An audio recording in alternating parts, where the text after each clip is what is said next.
Mom always said breakfast was the most important meal of the day. Creepypasta for real. Even when she was sick, she still ensured we had good and varied meals daily. On weekends, we would wake up to the smell of bacon or brioche floating in the air. Even during the week, Mom made sure we had at least a bowl of cereal or oatmeal. Before going to school, we always had 4 or 5 different boxes of cereal so we could have some variety. Mom loved breakfast. Today, I poured some Cheerios into my bowl and Joel's bowl. We already had that yesterday and we wanted oatmeal, eggs, but there weren't any left. So we only ate that all day yesterday. The last soup left was pea and tomato and we both hated it. After eating, it was Joel's turn to do the dishes.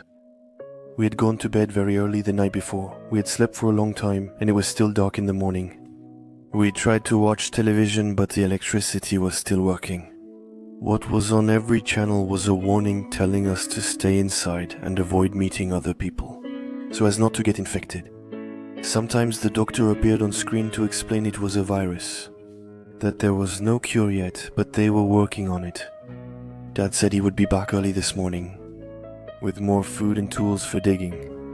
I confirmed it was well surrounded on Tuesday. Today on the calendar, I had crossed out Sunday, the night he left, and Monday yesterday.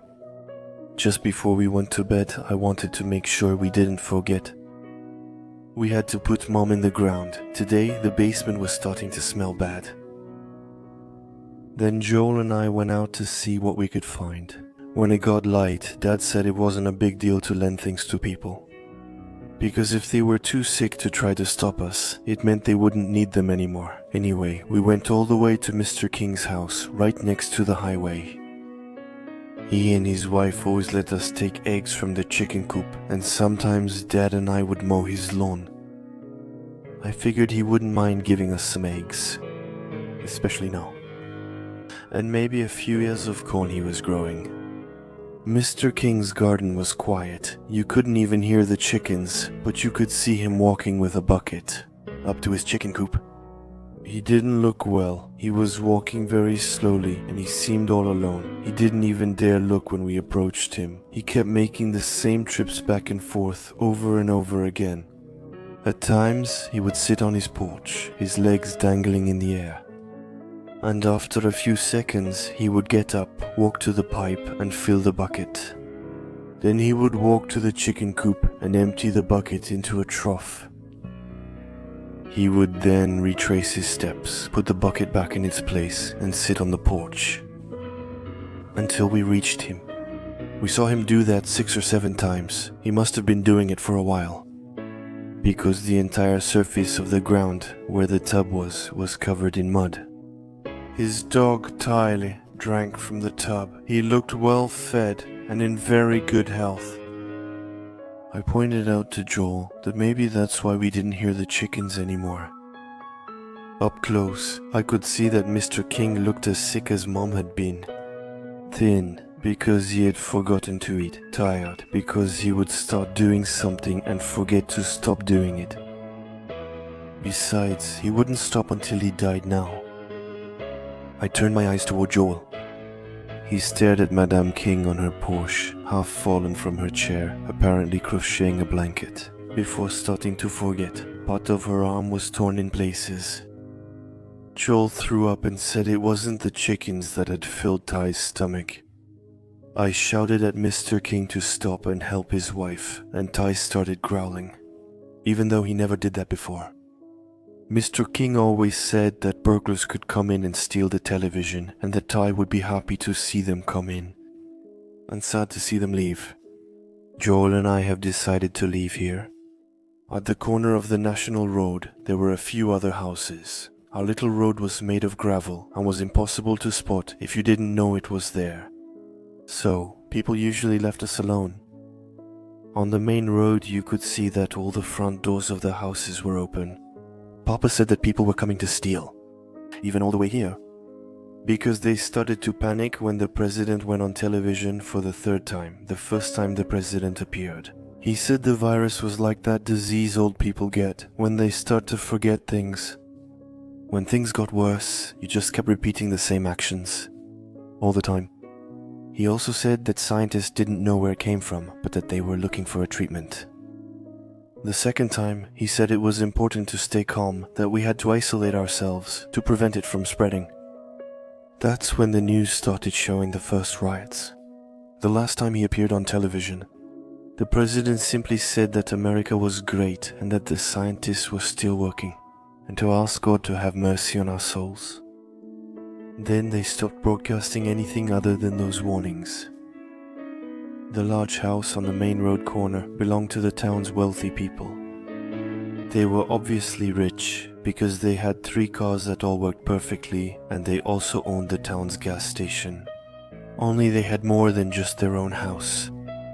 They were the first to leave in their van. When the president made his announcement, the father stopped at every house and advised everyone to flee. If they were smart enough to do it, they had twins who were a year younger than me, so I was sad to see them go. I hoped they would come back, but I suspected that wouldn't be the case. They had left without bringing anything. Dad had stopped by their place to borrow one of their cars when he went to get tools and food. Our car didn't work most of the time. There was always a car parked in their driveway.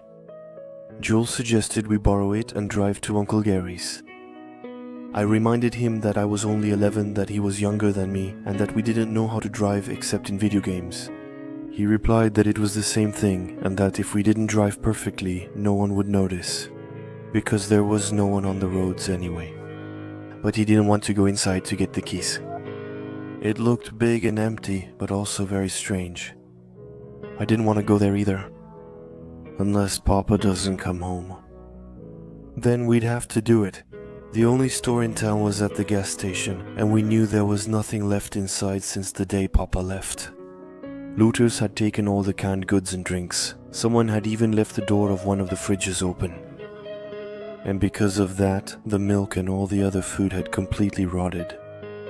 The cans of soup we had at home, we found them in the back of the store, in a box that looked empty. At first, the pea and tomato soup now seemed much more appetizing to us.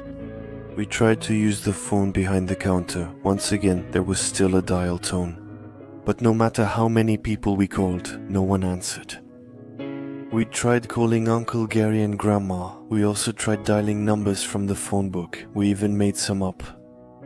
But the only time we ever heard anything was when we got an answering machine. We didn't know what else to do. From outside, we started to hear some clicking noises a little further away. Looking out the window, we saw that it was someone walking. He was moving very slowly, and he was limping. He was carrying one of those backpacks that hikers use, and he was walking with a stick right in the middle of the road. It looked like he had sprained his ankle because it was all twisted. Underneath, his foot wasn't even touching the ground. He was walking directly on his ankle, which was completely covered in blood. Despite that, he kept walking, as if it didn't hurt him, as if he had forgotten how to suffer or how to stop walking. We hid, and we watched him move forward. He didn't even turn his head, he just kept moving forward. We stayed still until he was out of sight. We didn't see anything. We just ran home and locked the doors. It was early, but maybe if we went to bed now, we'd wake up the next morning. And Dad would have come home. Mom always said that breakfast was the most important meal of the day. Even after she got sick, she always made sure we had good meals and changed them every day. On weekends, we'd wake up to the smell of bacon or brioche in the air. Even during the week, Mom made sure we had at least a bowl of cereal or some oatmeal. Before school, we always had 4 or 5 cereal boxes for variety. Mom loved breakfast. Today, I poured some Cheerios into my bowl in Jules. We already had that yesterday, and we wanted oatmeal or eggs, but there weren't any left. So we ate only that yesterday. The last soup left was pea and tomato, and we both hated that. After eating, it was Joel's turn to do the dishes. We had gone to bed very early the night before. We had slept for a long time, and it was still dark in the morning. We tried to watch television, but even though the electricity was still working, what was on every channel was a warning telling us to stay inside, to avoid meeting other people so we wouldn't get infected. Sometimes, this doctor would appear on the screen and he explained that it was a virus, that there was no cure yet, but that they were working on it. Dad said he would be back early this morning, with more food and tools for digging. I checked and made sure he had circled Tuesday today on the calendar. I had crossed out Sunday, the night he left. And Monday yesterday, just before we went to bed, I wanted to make sure we wouldn't forget